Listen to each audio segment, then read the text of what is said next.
Wel, shwmae pawb, and croeso ginio ar y hyd. Hello everyone and welcome to the Cook Along. My name is Richard and today we're going to be making some homemade bread rolls which I promise you are absolutely blasus iawn, super tasty. If you're hoping to cook along with me today, please make sure that you've washed your hands, that your table area is nice and clean, and if you're a younger person, please make sure that you've got an adult helping you with the cooking as well as popping things in and out of the oven. So let's get started with this bread making. I absolutely love bread making and there's lots of different ways of doing it, and I'm going to show you the easiest ways of doing it today.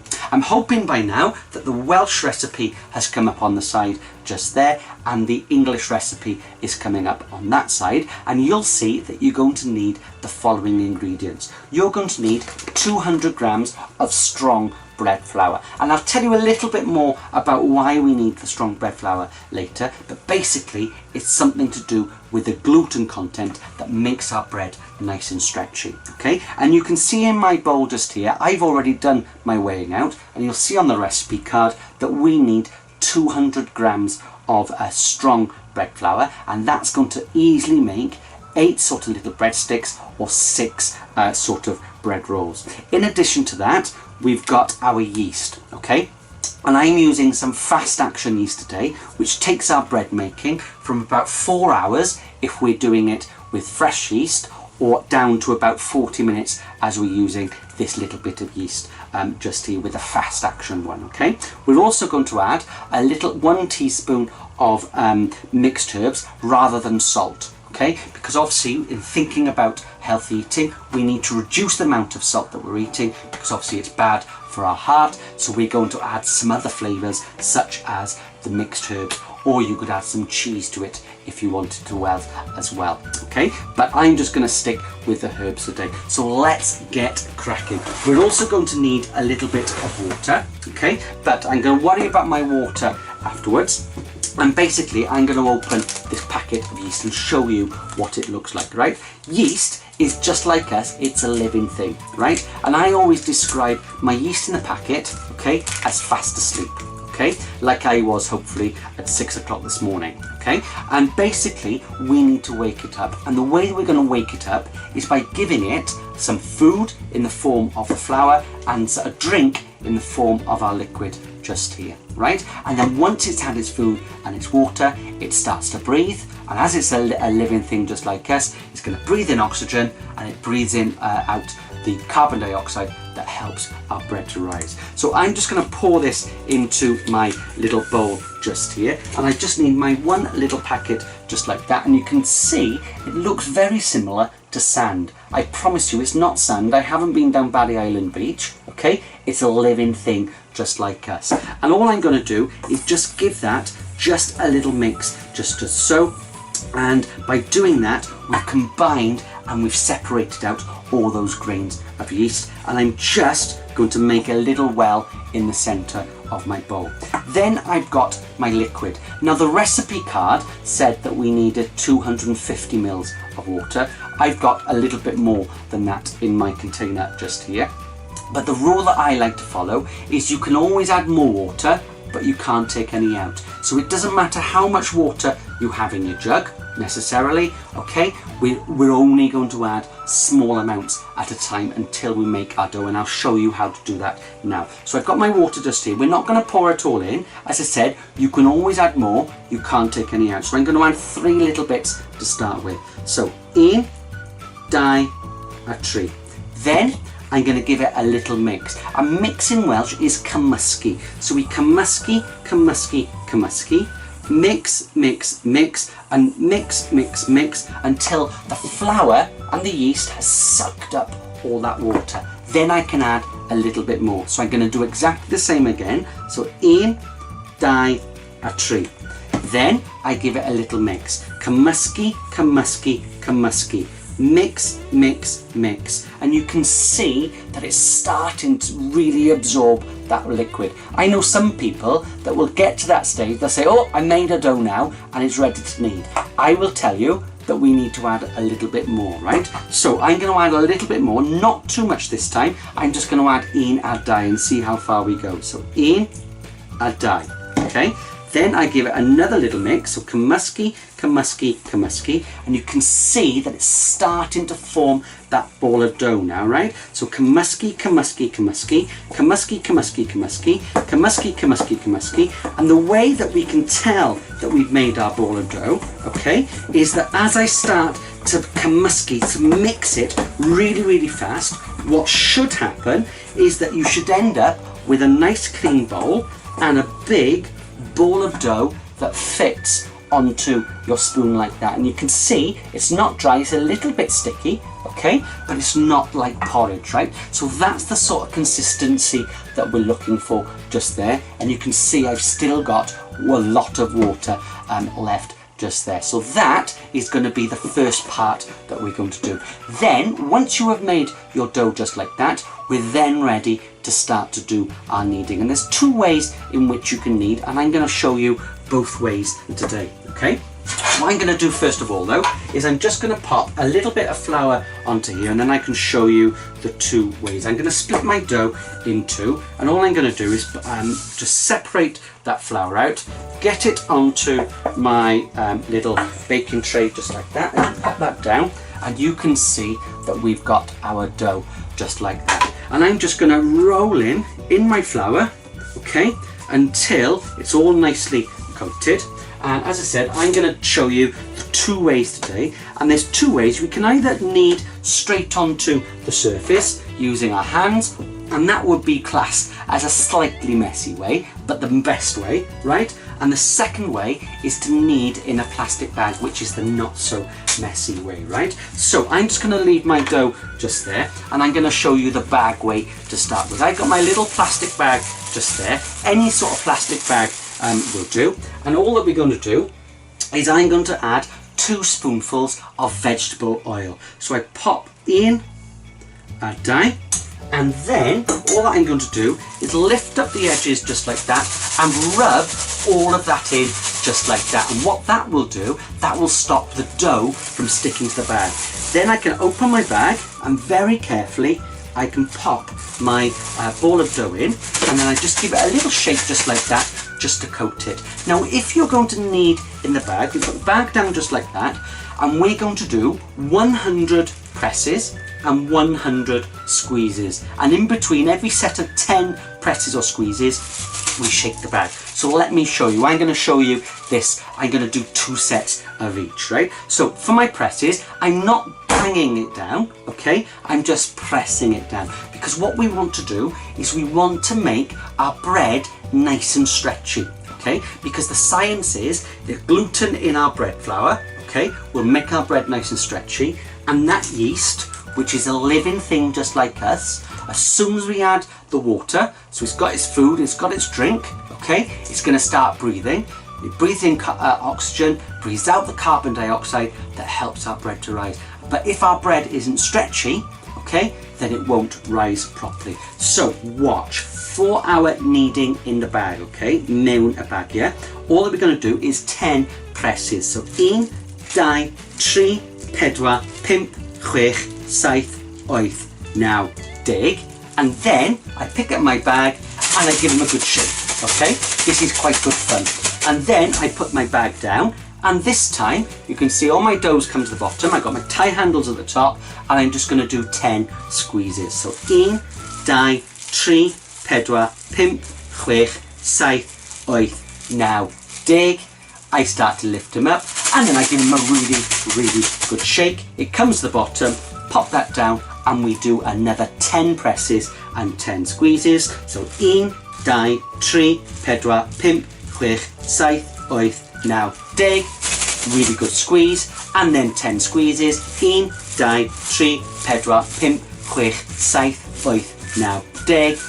And a good shake to getting down to the bottom. And as I said, you need to do 100 presses and 100 squeezes. And then once you've done all of that, you just roll your little bag up just as so, and you just leave him to rest for 5 minutes, okay? So that's the first way in which you can knead, and I'm going to be preparing that in a couple of moments. The second way to knead is straight onto a surface. So my surface is nice and clean, so all I'm going to do is put a little bit of cloud at above, okay? Then I'm going to get my dough and I'm going to pop him on in the centre of my flour, my bloud, and then I'm going to put a little bit of bloud ar fingers, okay, ar y bysedd, and then we're going to start to knead. Now when we're kneading, okay, you pop your hands out flat just like that and curve them over so it's a little bit like a little claw, okay? And all we're going to do is you fold, push and turn. Plygu, gwthio, troi yn Gymraeg. So fold, push and turn. I'll show you just on here, and you're going to knead like this for about 5 minutes, okay? So watch. So fold, push and turn. Plygu, gwthio, troi. Fold, push and turn. Plygu, gwthio, troi. Plygu, gwthio, troi. Fold, push and turn. Fold, push and turn. And you eventually get into a little rhythm. So plygu, gwthio, troi. Fold, push and turn. Plygu, gwthio, troi. Fold, push and turn. Now if you get rid of all that flour, it means that it's sucked it all up. Just add a little bit of extra flour onto your surface. If it's not sticking, don't add any extra flour. So fold, push and turn. Plygu, gwthio, troi. But when you're folding it and pushing it, you're starting to make it nice and stretchy. So plygu, gwthio, troi. Fold, push and turn. Fold, push and turn. Fold, push and turn.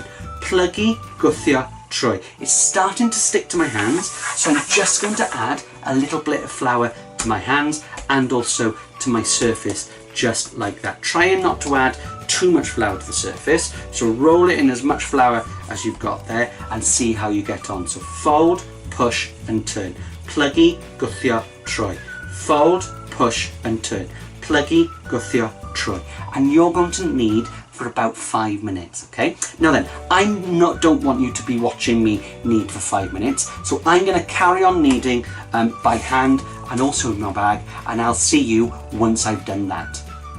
Okay, so now that I've done my kneading, let me show you how to make these delicious bread rolls and also breadsticks. The first thing I'm going to show you is our little bread rolls, and I'm just going to add a little bit of flour back onto my cleaned surface, and I'm just going to roll it around just like that and rub it into my hands so that everything's nice and covered. Then with my little bit of dough and this mixture, I've got half that mixture just there, will easily make 3 to 4 little bread rolls, and we're going to leave them to rise to proof, and you'll end up with little rolls about that sort of size, okay? I'm just going to use the back of my fork just like this, and I'm just literally going to cut this into quarters. It doesn't look a huge amount, but as I said, it will rise and you'll end up with these little sort of mini bread rolls, okay? And to make your bread rolls, you've got a couple of options. The first thing we're going to do is we just roll them in the flour just like that to make sure that they don't stick to our hands. And you've got, as I said, 2 little options. You can either just roll him in your hand, so all I'm going to do is pop him in my hand and I roll him around like that on the top, and you end up with a little bread roll, and we're just going to pop him onto my little baking tray just like that. And you can see I've already floured my baking tray as well, okay? So I'll show you again. That goes into my hand, I roll him around, pop him straight onto my little baking tray, and you've got your perfect little bread rolls, okay? The other option, if you want a smoother top, okay, is to again roll him in the flour, and then with your fingertips, all that you're going to do is you flatten him out just as so he looks a bit just like that, right? Then all I'm going to do is pull the edges in, so I pull it into the middle and then turn him round, pull him into the middle and turn him round, turn him over, roll him in my hands, and you end up, pat him on the top, you end up with a perfect little bread roll like that, that's got a nice smooth top. And again, I can pop him onto my little baking tray. So I'll show you once again. Roll him in the flour, then pat him out into a little oval shape with your fingers, and then you pull him into the center just like that. So you're stretching the top of the bread roll to make a nice smooth surface, and then turn him over, turn him around in your hands, and you end up with that perfect sort of little bread roll shape. And at the moment they look quite small, but we're going to leave them to rise or prove for at least half an hour until they've doubled in size, they've started to stick to each other, and then they're ready to go into a hot oven.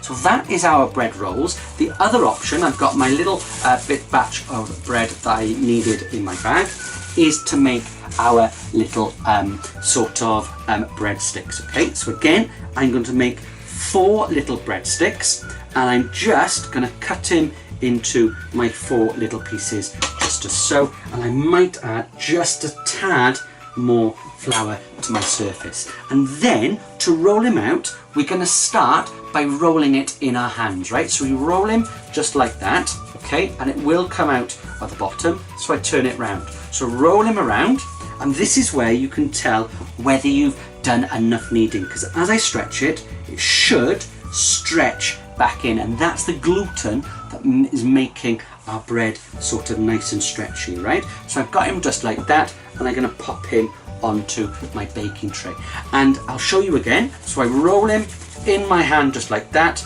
turn him around to the other side, I roll him down, and then onto the surface, and you can pull him out just like that.